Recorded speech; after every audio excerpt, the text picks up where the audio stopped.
brought to you by Nova शुद्ध घी। जब जब खाए दिल खुश हो जाए, सदियों का नोवा शुद्ध देसी घी, सपना स्वस्थ भारत का। I love घी। देश की राजनीति में इन दिनों बहुत चर्चा हो रही है कि शशि थरूर बीजेपी के करीब हो रहे हैं। रूस के राष्ट्रपति व्लादिमीर पुतिन को राष्ट्रपति द्रौपदी मुर्मू ने डिनर दिया। विपक्ष के नेता राहुल गांधी, कांग्रेस अध्यक्ष मल्लिकार्जुन खड़गे नहीं बुलाए गए, लेकिन शशि थरूर गए।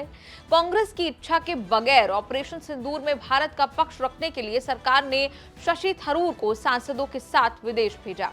शशि थरूर के बार बार इनकार करने के बावजूद ये कानाफूसी जोरों पर है कि आज नहीं तो कल थरूर बीजेपी की साइड हो सकते हैं।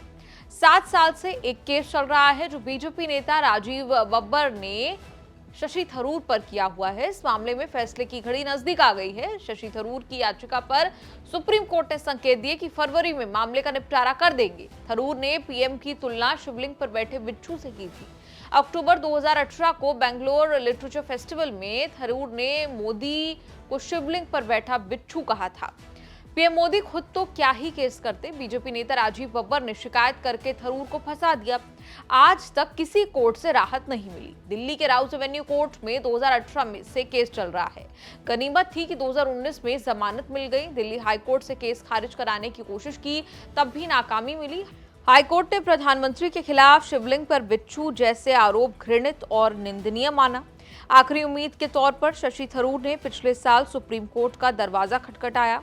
पिछले साल सितंबर में सुप्रीम कोर्ट ने निचली अदालत की कार्रवाई पर अंतरिम रोक लगा दी थी।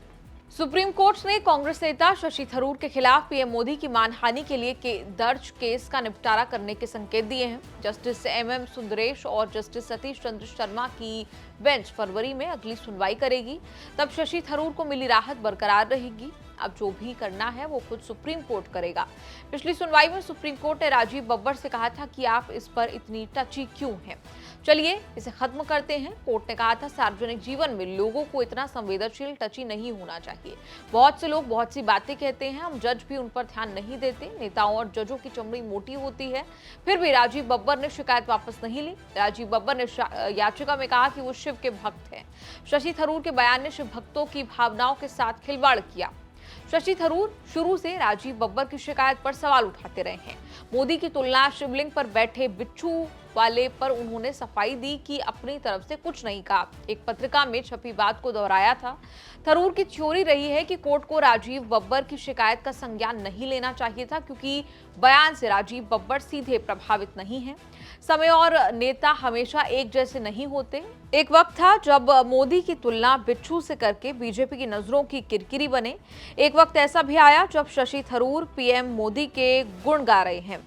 अब वो अपनी पार्टी की नजरों में किरकिरी बने। राहुल गांधी और गांधी परिवार से नजदीकी संबंधों के बाद भी कांग्रेस में थरूर के लिए माहौल खराब हो रहा है। कई नेता खुलकर थरूर के कांग्रेस में होने पर सवाल उठा रहे हैं। शशि थरूर 2009 से राजनीति, कांग्रेस और संसद में हैं। इतने लंबे समय में कांग्रेस के लिए खूब निष्ठा दिखाई। ऐसा पहला केस नहीं है जब उन्होंने पीएम या बीजेपी के खिलाफ ना बोला हो। उनके खिलाफ एक तो केरल बीजेपी अध्यक्ष राजीव चंद्रशेखर ने भी ठोका हुआ है। 2024 के लोकसभा चुनाव शशि थरूर के टीवी इंटरव्यू को राजीव चंद्रशेखर ने अपने खिलाफ माना और दावा किया कि उन पर थरूर ने वोट खरीदने के आरोप लगाए। ये मामला दिल्ली हाईकोर्ट में सुना जा रहा है। शशि थरूर या तो कंफ्यूज कर रहे हैं या कंफ्यूज हैं। एक जमाने में खूब आलोचना करने वाले थरूर की आजकल पीएम मोदी से खूब पट रही है। दूसरी ओर बीजेपी नेता उनके खिलाफ मुकदमे वापस नहीं ले रहे। थरूर के सरकारी कार्यक्रमों में जाना विवाद का कारण बनता है, जबकि वो अपना पार्टी के कार्यक्रमों बैठकों में केरल से दिल्ली तक नहीं जा पाते। पुतिन वाले डिनर में पर्सनल इनविटेशन पर जाने के बाद उन्होंने फिर कसम खाई कि मैं कांग्रेस का सांसद हूं और इसके लिए खूब मेहनत की है। कुछ और बनने के लिए काफी सोच विचार और कई दूसरी बातों पर ध्यान देना होगा। पुतिन के डिनर पर जाने का कनेक्शन जोड़ दिया कि पार्लियामेंट्री स्टैंडिंग कमेटी चेयरमैन के नाते वो बुलाए गए। आपका कोर्ट कचहरी के इस एपिसोड पर क्या कुछ कहना है? कमेंट्स में लिखकर अपनी राय जरूर दें।